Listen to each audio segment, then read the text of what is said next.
Hi friends, welcome to global English channel.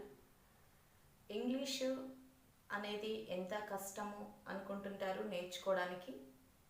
English మీద commanding సంపాదించుకోవాలనుకుంటున్నారా? ఫ్లూయెంట్గా మాట్లాడాలనుకుంటున్నారా? అతి తక్కువ కాలంలోనే ఇంగ్లీష్ మీద గ్రిప్ సాధించాలనుకుంటున్నారా?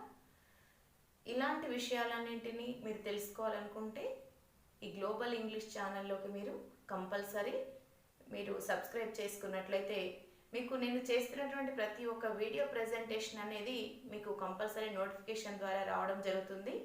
సో మనకు అసలు ఇంగ్లీష్ లాంగ్వేజ్ అనేది మన భారతదేశానికి ఏ సంవత్సరంలో వచ్చింది, ఎన్ని సంవత్సరాల క్రితం వచ్చింది, అసలు ఇంగ్లీష్ భాషను తీసుకొని వచ్చినటువంటి ఈ ఆంగ్లేయుడు ఎవరతను, ఏ ఆంగ్లేయుడు నుంచి మనకి ఇంగ్లీష్ భాష అనేది మన భారతదేశానికి వచ్చింది అనేది ఈ యొక్క వీడియోలో తెలుసుకుందాము. సో ముందు ఒక స్మాల్ రిక్వెస్ట్ ఫ్రెండ్స్, దయచేసి మా యొక్క ఛానల్ని సబ్స్క్రైబ్ చేసుకున్నట్లయితే నెక్స్ట్ బెల్ ఐకాన్ పక్కన ఆల్ అనే సింబల్ ఉంటుంది, అది కూడా యాక్టివేట్ చేసుకున్నట్లయితే మీకు ప్రతి ఒక్క నోటిఫికేషన్, ప్రతి ఒక్క వీడియో అనేది నోటిఫికేషన్ ద్వారా రావడం అనేది జరుగుతుంది. So now let us come to the video friends.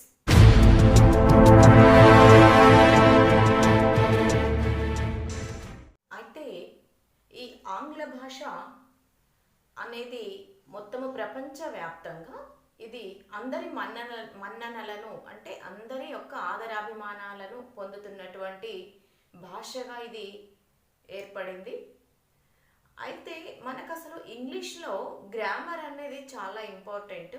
అది ఒక ఇంగ్లీష్ భాషలోనే కాదు, ఏ భాషకైనా ఏ లాంగ్వేజ్ నేర్చుకోవాలన్నా ప్రతి భాషకు ఈ యొక్క గ్రామర్ అనేది ఇంపార్టెంట్. అయితే ఈరోజు టాపిక్ నేను మీకు క్లాస్లో నేను ఒక సబ్జెక్టు మీకు నేను అబౌట్ ఒక టాపిక్ గురించి చెప్పడానికి, అంటే నేను మీకు బోర్డు మీద నేను ఈ టాపిక్ గురించి చెప్తున్నాను, ఈ టెన్సెస్ గురించో లేకపోతే ఈ వర్బ్స్ గురించో అని కాకుండా అసలు ఇంగ్లీష్ అది అనేది రెగ్యులర్గా చేస్తున్నటువంటి క్లాసు.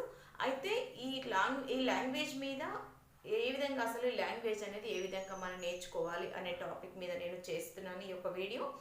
సో అయితే ఎక్కువగా ఈ ఇంగ్లీషు భాష అనేది ఈ వ్యాపార సరళికై, అంటే ఎక్కువగా ఎవరైతే బిజినెస్ మ్యాగ్నెట్స్ కానివ్వండి, ఎవరైనా సరే స్మాల్ స్కేల్స్ ఇంకా large scale industry, small scale industry ఎవరైనా సరే బిజినెస్ చేస్తున్నారు అంటే వారికి కంపల్సరీ తప్పకుండా ఇంగ్లీష్ లాంగ్వేజ్ అనేది వచ్చి ఉండాలి.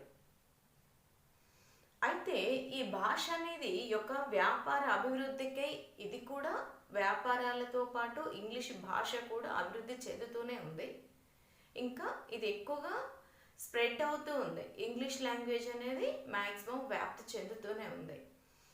అయితే ఇంగ్లీష్ లాంగ్వేజ్ అనేది ఎప్పుడు కూడా మ్యాక్సిమము దీనికి అంటే ఇది ఎప్పుడు కూడా ఒక ప్రాముఖ్యత సంపాదించుకొని ఉన్నటువంటి భాష అని మనం చెప్పుకోవచ్చు.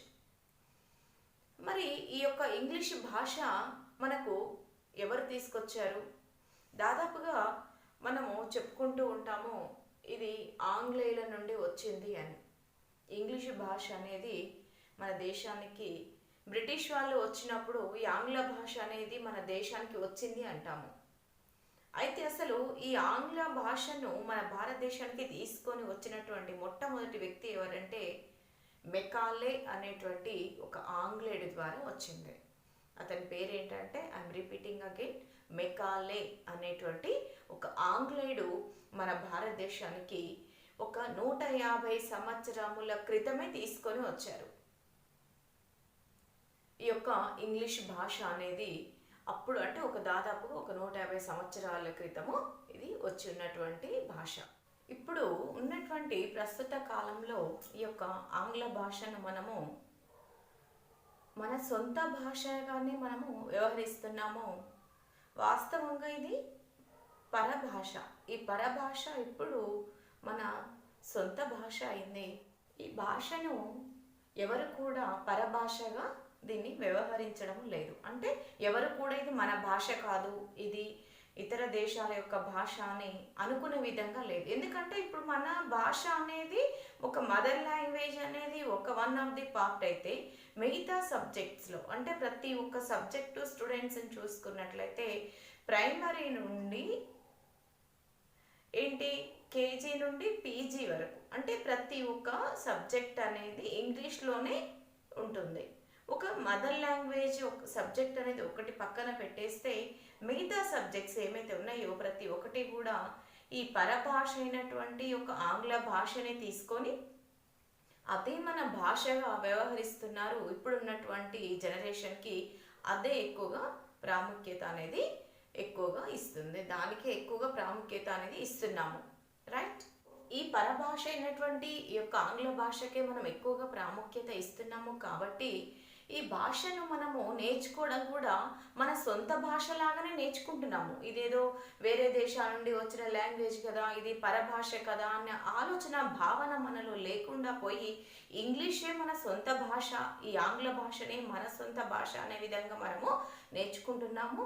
అదేవిధంగా ఆ పరభాష అయినటువంటి ఇంగ్లీష్ భాష కూడా మన సొంత భాష లాగానే ఉండిపోయింది.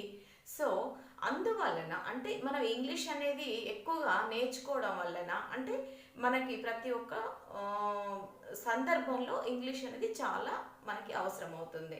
అంటే ఫస్ట్ మనం ఇంగ్లీష్ నేర్చుకోవాలంటే మనకు కావాల్సింది ఏంటి? గ్రామర్. గ్రామర్ అంటే మనం తెలుగులో ఏమంటాము? వ్యాకరణము అంటాము. ఒక ఇంగ్లీష్కే కాదు, ఏ భాష నేర్చుకోవాలన్నా ప్రతి ఒక్క లాంగ్వేజ్కి వ్యాకరణం అంటే ఈ గ్రామర్ అనేది తప్పకుండా ఉంటుంది.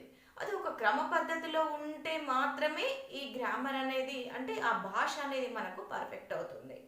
ఏ భాష నేర్చుకోవాలన్నా మళ్ళీ మనము తెలుసుకోవాల్సింది ఏంటంటే గ్రామర్ అంటే దానికి కంపల్సరీ వ్యాకరణం అనేది ఒక క్రమ పద్ధతిలో మాట్లాడడానికి, రాయడానికి, చదవడానికి దేనికైనా సరే అది ఒక గ్రామర్ అనేది చాలా ముఖ్యము. అయితే ఈ ఇంగ్లీషు గ్రామర్, ఈ గ్రామర్ అను ఇంగ్లీష్ మాట ఇది గ్రీకు పదమైనటువంటి అంటే గ్రీకు పదం అంటే ఒక లెటర్ అంటే ఏంటి? అక్షరము. ఈ అక్షరము అనేటువంటి పదము నుండి వచ్చినటువంటిది ఈ యొక్క గ్రామర్. దీన్ని గ్రామర్ని ఫ్రెంచ్ భాషలో గ్రామైర్ అంటారు. ఫ్రెంచ్ భాషలో ఈ యొక్క గ్రామర్ని గ్రామైర్ అంటారు. ఇది ఎక్కడి నుండి వచ్చింది? గ్రీకు పదమైనటువంటి అంటే లెటర్ అంటే మనం ఏంటి తెలుగులో అక్షరము. ఈ యొక్క లెటర్ నుండి వచ్చినటువంటిది ఈ యొక్క గ్రామర్. అయితే ఈ గ్రామర్ని ఫ్రెంచ్ భాషలో గ్రామైర్ అని అంటారు. ఇంకా సులభంగా చెప్పాలంటే grammar is a study of the rules for the words and structure of A language. అసలు ఈ గ్రామర్ అంటే నిజంగా గ్రామర్ గురించి చెప్పాలంటే the grammar is a study of the rules for the words and structure of a language అని చెప్పుకోవచ్చు. దీనికంటూ ఒక నిర్మాణం అనేది ఏర్పరచుకోవచ్చు. ఈ గ్రామర్ ఉంటే ఒక ఏంటి పదాలకు ఒక వాక్య రూపంలో అంటే ఒక నిర్మాణం అనేది ఏర్పడుతుంది.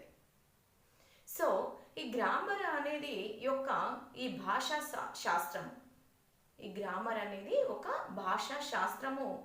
అయితే ఈ భాషను నేర్చుకున్నటలో ఏ భాష అయినా సరే నేర్చుకోవడానికి కొన్ని కట్టుబాట్లు, సాంప్రదాయాలను కూడా మనము అవలంబించవలసి వస్తుంది. అంటే కొన్ని నేర్చుకోవాల్సి వస్తుంది. ఒక భాష నేర్చుకోవాలంటే దానికి ముందు ఆ భాషకు కావాల్సినటువంటి కట్టుబాట్లు అంటే ఆ యొక్క రీజియన్ని బట్టి, ఏ ప్రాంతాన్ని బట్టి ప్రాంతాల వారీగా ఆ భాష నేర్చుకోవాలి. అంటే దానికి తగ్గట్టుగా మనము దానికి అనుకూలంగా ఆ కట్టుబాట్లను, సాంప్రదాయాలను కూడా నేర్చుకోవాల్సి వస్తుంది.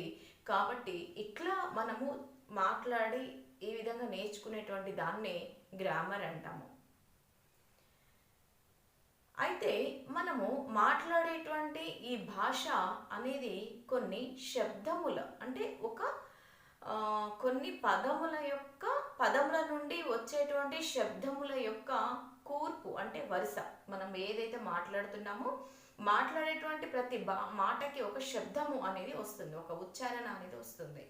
ఈ యొక్క కొన్ని పదాలు అంటే ఇదంతా కూడా కొన్ని పదాల యొక్క వరుస. ఈ వరుసను ఏమంటాము? సెంటెన్స్ అంటాము. రైట్, అంటే మనము మాట్లాడేటువంటి భాష కొన్ని శబ్దముల యొక్క కూర్పు అంటాము.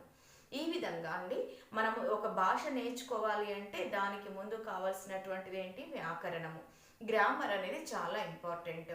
కాబట్టి ఈజియెస్ట్గా అతి తక్కువ కాలంలోనే ఏ లాంగ్వేజ్ అయినా నేర్చుకోవచ్చు. 30 రోజులు నేర్చుకోవచ్చు. ఇంగ్లీషు లేదా తమిళ్, మలయాళని ఏదైనా సరే, ఎనీ లాంగ్వేజ్, హిందీ కానివ్వండి, ఏదైనా సరే. కాకపోతే దానికి ఏంటంటే ముందు మనం నేర్చుకోవాల్సింది ఏంటి, ఇప్పుడు నేను చెప్పినటువంటి ఈ టాపిక్, ఈ గ్రామర్ అనేది, వ్యాకరణము అనేది చాలా ఇంపార్టెంట్. ఏ భాష నేర్చుకోవాలన్నా మనకి ఇందులో కమాండింగ్ అనేది ఉంటే, ఒక గ్రిప్ అంటే ఒక పట్టు సాధించినట్లయితే ఈ యొక్క గ్రామర్లో ఈజీగా మనము భాష అనేది ఈజీగా నేర్చుకోవచ్చు. సో విన్నారు కదా ఫ్రెండ్స్, మీకు ప్రతిరోజు నేను క్లాసెస్ అనేది అప్డేట్ చేస్తూ ఉంటాను. ఎవరైనా సరే ఎగ్జామ్స్కి ప్రిపేర్ అవుతున్నారో, నేను రీసెంట్గా చూశాను, నేను చేసినటువంటి వీడియోస్లో నేను కొన్ని టాపిక్స్ గురించి, మెయిన్ టాపిక్స్ గురించి చెప్పాను.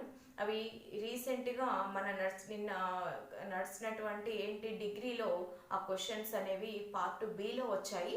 సో మీకు ఎవరికైనా సరే డౌట్స్ ఉంటే ఇలాంటి చాలా ఈజియెస్ట్గా మీకు అర్థం అవడానికి, నేర్చుకోవడానికి నేను ప్రెజెంటేషన్ చేస్తున్నటువంటి ప్రతి ఒక్క వీడియో ఎంతో ఇంపార్టెంట్గా ఉంది స్టూడెంట్స్కి, ఎవరైనా సరే గ్రామర్ నేర్చుకోవాలనుకునే వాళ్ళకి. So please subscribe my channel. Thank you watching my videos. Thank you.